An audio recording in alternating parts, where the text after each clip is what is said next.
Saída confirmada no Flamengo às vésperas da decisão. Vamos falar sobre isso. O torcedor rubro-negro tem várias outras notícias. Amanhã, decisão da Recopa Sul-Americana. Não tem quais, não tem chororô. Você que tá aí, dá aquela moral de sempre, se inscreva no canal, acione o sino da notificação, deixa o teu like e toca aí, meu parceiro e minha parceira. Tome comigo, rubro-negro. Vamos às notícias do Flamengo. O torcedor rubro-negro, elenco do Flamengo chega ao CT do Boca Juniors para o último treinamento. Aliás, o Flamengo já realizou o último treinamento na tal da Casa Amarela, tá? Do CT do Boca Juniors, beleza? Contra o Lanús. Amanhã o Flamengo enfrenta, né? Enfim, Pedrão, é fraco, Flamengo tem que ganhar de qualquer jeito, meu amigo, time argentino, fora de casa, entendeu? Segura a onda aí, meu velho, porque o Flamengo tem que jogar sério, não pode entrar com marrinha dentro de campo, senão a gente já sabe o que acontece. A Conmebol vai pagar 1 milhão e 800 mil dólares para o campeão da Recopa Sul-Americana 2026 e 900 mil dólares para o vice. E mais, avisou os clubes que a final será transmitida para 194 países. Mas, infelizmente, assim, só vai ser transmitida, né? Porque como é que pode um jogo às 9h30 da noite, né? Isso aí dá mais ou menos, se a gente for olhar aí, por exemplo, na Europa é de madrugada, né? Na Ásia, pelo menos é 9h30 da manhã ali, né? No Japão, na China, dá para você acompanhar o jogo de manhã. Agora, de resto, realmente é um horário complicado, mesmo assim, para as pessoas assistirem, caso seja essa a intenção da Conmebol, naturalmente, e é, lógico. E teremos uma novidade, hein? Que novidade, Pedrão? A Conmebol vai inaugurar a tal da Goal Line Technology. Pois é, nos 2 jogos da Recopa, na ida e na volta, ela estará presente. Dessa forma, não dependerá mais de ajustes de imagem ali do VAR. Pega a câmera 1, 2, 3, entrou, não entrou. Isso não vai precisar, porque teremos aí a presença da Goal Line Technology, coisa que já está presente no futebol brasileiro desde 2012. Aliás, no futebol brasileiro não, no futebol mundial. Já está presente essa tecnologia e a dona CBF até hoje não se tratou de colocar no Campeonato Brasileiro. E de vez em quando a gente continua tendo polêmicas nesse sentido, porque tem lance que só a tecnologia da linha do gol vai dizer se a bola entrou ou não, porque a câmera tá mal posicionada, não tem a câmera em cima da linha.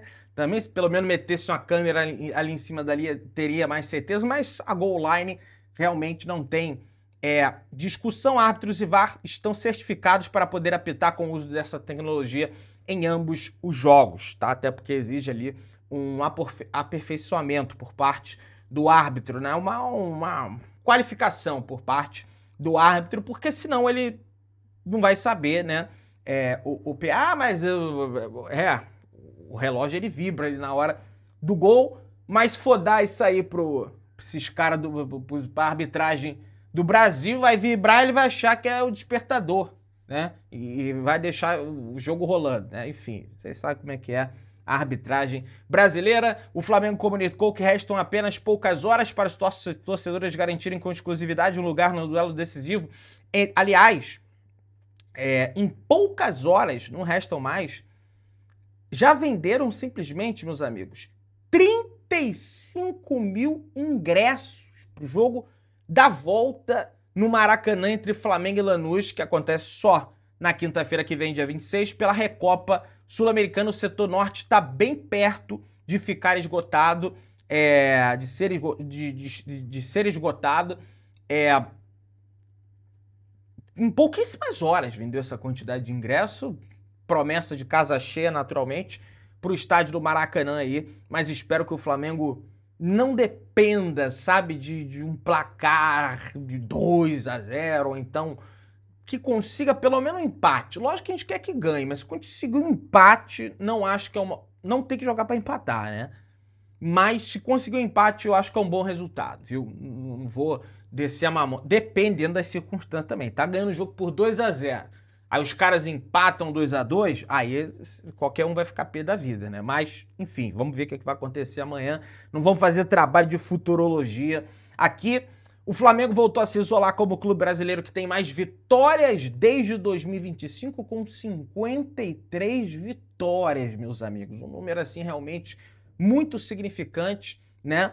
E que algumas pessoas, de certa forma, ignoram, né? A gente precisa falar sobre isso. Vale lembrar, pessoal, que existe uma relação de amizade das torcidas de Flamengo e Lanús, especificadamente da torcida flamanguaça, e muita gente não entende porque em alguns duelos do Flamengo contra alguns adversários, a bandeira do Lanús ela tá presente, né? Ali na arquibancada rubro-negra. O que acontece, meus amigos, é o seguinte, a parceria entre a Flamanguaça e a La Barra 14, né, que é a torcida do Lanús, né, a torcida organizada do Lanús, começou em fevereiro de 2012, justamente no único encontro entre Flamengo e Lanús na fase de grupos da Libertadores de 2012. Né? O Flamengo empatou na Argentina em 1-1 e venceu, né? O Flamengo venceu no Engenhão na época, né? Porque o Maracanã estava em reforma ali para a Copa do Mundo. O Flamengo venceu a equipe do Lanús jogando no Engenhão por 3-0, mas mesmo assim não conseguiu a classificação porque dependia de um resultado, de um outro resultado, de Olímpia e Emelec, lembra disso? Léo Moura, escutando lá o João Guilherme narrando, aquela coisa toda, daí o Olímpia empata o jogo, caramba, o Flamengo tá classificado e coisa e tal, só que aí no finalzinho o Emelec vai lá e faz aquele gol que elimina o Flamengo. Não foi aquele gol que eliminou o Flamengo, né? O Flamengo deu mole no Maracanã, tava vencendo o próprio Olímpia no Maracanã por 3-0. No segundo tempo deixou os caras empatar em 3-3, uma vergonha, né? Aquele ano do Flamengo. O Flamengo ainda patinando ali, né? A gente sabe como é que era o Flamengo. E aí, meus amigos, o negócio é o seguinte, se criou ali uma conexão muito grande da torcida, como foi bem recepcionada na ida, a torcida do Flamengo decidiu retribuir. Naquele mesmo ano, o Lanús voltou ao Rio de Janeiro para enfrentar o Vasco. Os rubro-negros não só receberam os visitantes no aeroporto, como deram suporte durante a estadia. Cerca de 10 torcedores do Flamengo foram até São Januário para torcer para o Lanús. Desde então, quando o Flamengo vai a Buenos Aires, ou então o Lanús viaja ao Rio de Janeiro, há encontros e confraternização, sobretudo da Flamanguaça, com a La Barra 14, né? Nas arquibancadas, bandeirões e escudos das equipes e torcidas aparecem em algumas oportunidades. No ano passado, o Atlético Mineiro, quando o Atlético Mineiro perdeu a final da Sul-Americana, um item foi visto, né, no estádio do Maracanã. A confecção da bandeira partiu dos argentinos e foi retribuída pelos brasileiros. Hoje teremos mais uma oportunidade, amanhã, aliás, na quinta-feira, de enfrentar o Lanús, mas Lanús, que seja a vitória do Flamengo, a consagração do título por parte do Flamengo, não obstante a amizade, tá, que tem aí da torcida organizada do Flamengo com a torcida do Lanús, que eu acho legal, que eu acho bacana de ter, enfim, o futebol ele realmente promove essa união de culturas, né, mas dentro do campo não tem essa história da carochinha, é vitória Flamengo e vambora pra cima deles, beleza? Samuel Lino, em entrevista ao GE. Globo, deu uma declaração forte, muito feliz, viu? Na minha opinião, partindo dele, ele disse: o Flamengo é o mais querido, mas também o mais odiado. E ele tem razão. Da mesma forma que a gente é o mais querido, a gente é o mais odiado, né, entre os clubes do futebol brasileiro, e isso não adianta querer lutar contra. A gente vê quanto parte da imprensa, né, bate no Flamengo de forma desproporcional, dizendo que o Flamengo não era para ter ganhado do Botafogo, porque teve lá o lance que foi falta no Matheus Martins do Vitão, né? Aí tem jornalista defendendo isso aos quatro campos, indo até as últimas instâncias para defender isso. Não que não possa defender, você pode achar que foi falta, mas agora, querer que as outras pessoas embarquem na sua conversinha fiada, né?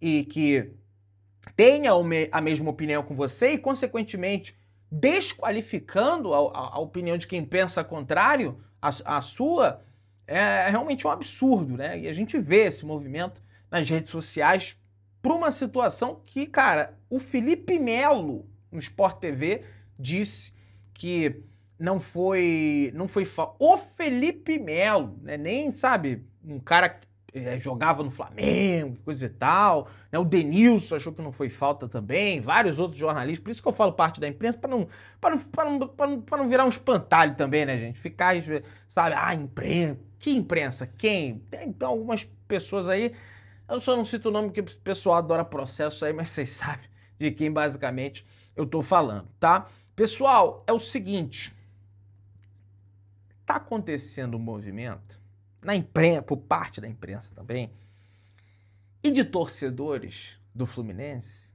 e até de rivais do Fluminense, mas que rivalizam mais com o Flamengo, e em função disso eles acabam tomando partido do Fluminense, dizendo por aí, né, que é um absurdo, porque é o seguinte, o Carioca tem duas semis, Vasco e Fluminense, Flamengo e Madureira.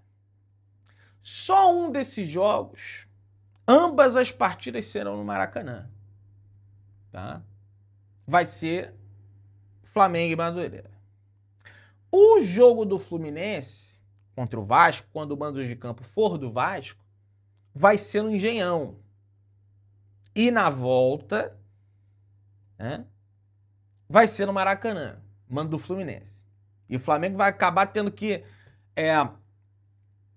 jogar segunda-feira em função disso. Aí, tem muita gente falando, mas é um absurdo. O Fluminense, como é que pode os dois jogos entre Flamengo e Madureira, um jogo que já tá com as favas contadas, o Flamengo já vai... Eles estão dizendo, o Flamengo já vai passar os dois jogos serem no Maracanã e um clássico como Vasco e Flamengo, um dos jogos vai ter que acontecer no Engenhão. Isso é um absurdo e coisa e tal, meu amigo. Cara, o torcedor do Fluminense, vou falar um negócio pra vocês aqui. Vamos imaginar um churrasco. Tá? Vamos imaginar um churrasco. Você, meu irmão, comprou picanha, comprou alcatra, sabe? Arrumou o churrasqueiro, ou então tu mesmo faz churrasco. Fez um arrozinho, uma farofinha, maionese, linguiça para quem gosta de linguiça, eu sei que você gosta de linguiça, né? Sabe? Coraçãozinho, aquela coisa toda.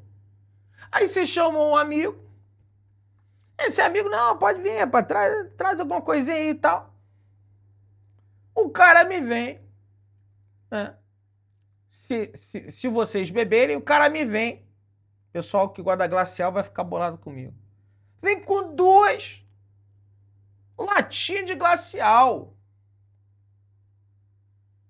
Esse é o Fluminense. O Flamengo é o dono do Maracanã, o Flamengo arca com a maior parte da despesa do Maracanã, gramado do Maracanã, segurança do Maracanã, gestão do Maracanã. O Fluminense arca ali com cerca de 30%, mais ou menos, 40%. Quem vai mandar é quem? É lógico que é o Flamengo. O Fluminense nem enche o Maracanã, a torcida não vai. Só vai um amigo meu chamado Júnior, sempre ele lá. O resto é tudo sósia. O cara não vai no jogo do Fluminense. Não tem condições de arcar o estádio. Aí como é que o Flamengo vai sair? Não, olha, eu pago tudo, faço de tudo. Pro cara chegar lá, pro Fluminense chegar lá e jogar? Não, quem manda é o Flamengo, ó. Prioridade, o Flamengo vai jogar, você vai jogar em outro canto aí. Ah, mas vai jogar onde você arruma aí, lá no piso de plástico, São Januário. E outra coisa, manda no Vasco também, né? Ainda tem essa ainda. E a final vai ser no Maracanã, com partida única. Então, vamos parar com essa história da carochinha aí, porque quem manda no Maracanã é o Flamengo. O Flamengo ainda é bondoso com o Fluminense, deixar lá, né? Pra fazer também, não ter guerra, né? Deixa, vamos, né? Vai, manda aí. Joga aí, filho, joga aí. né? Para não arrumar problema, confusão na justiça, aquela coisa toda que vocês já sabem. Pessoal, o staff do Sport passou a cogitar a transferência de Zé Lucas para o Brasil. O jogador recentemente foi alvo de sondagens do Flamengo, tá? Esse jogador do Sport, ele é tratado como uma jovem promessa ali do Sport, que caiu para a segunda divisão, né? Se trata ali de um volante. O Botafogo também parece que está na parada pela contratação do jogador. O Sport, que não aceitava vender o atleta, hoje se entende viável uma operação entre 7 e 14 milhões de euros. Cara, o Sport tá achando que é quem na fila do pão? Vocês têm que vender, meu velho. Se não vender aí, vocês vão ficar, sabe? Não, só vendo pra time de fora. Só vendo pra time europeu.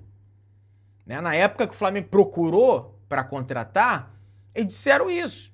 Nesse momento para o Brasil e não mais rumo à Europa, como era o plano imediato dos agentes, do jogador e do Leão.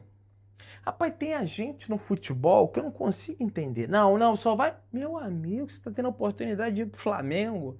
Ou então ir para um outro time que é menor que o Flamengo, evidentemente, mas que é time de Série A. E aí o cara, não, só Europa. O cara caiu pra Série B. Não, Pedrão, mas aí não é culpa dele. Tudo bem, não é culpa dele que caiu pra Série B, mas isso não tira o fato que ele tá jogando no time de Série B. Dificilmente vai vir um grande time da Europa contratar ele nesse sentido. Tem exceções? Tem. O Martinelli saiu do Ituano para ir pro Arsenal, né? Mas já era uma outra situação. O Arsenal já acompanhava ele há muito tempo, né? Enfim. E vamos ver se o Flamengo vai dar prosseguimento a essa situação, até porque o Botafogo deseja a contratação do jogador. Gente, mais um meio campo, sinceramente, o Flamengo não precisa de meio campo, lateral, o Flamengo precisa de atacante, centroavante, matador, que pega a bola e bota no fundo do barbante. Tá faltando isso no Flamengo. Aliás, tem o Pedro, mas só tem ele, não tem mais ninguém para fazer esse tipo de função.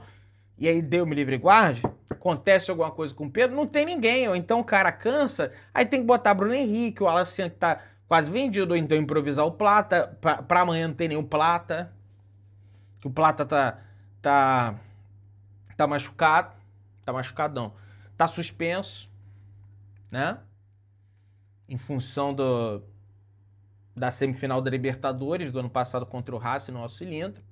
Enfim, vamos avançando, meus amigos.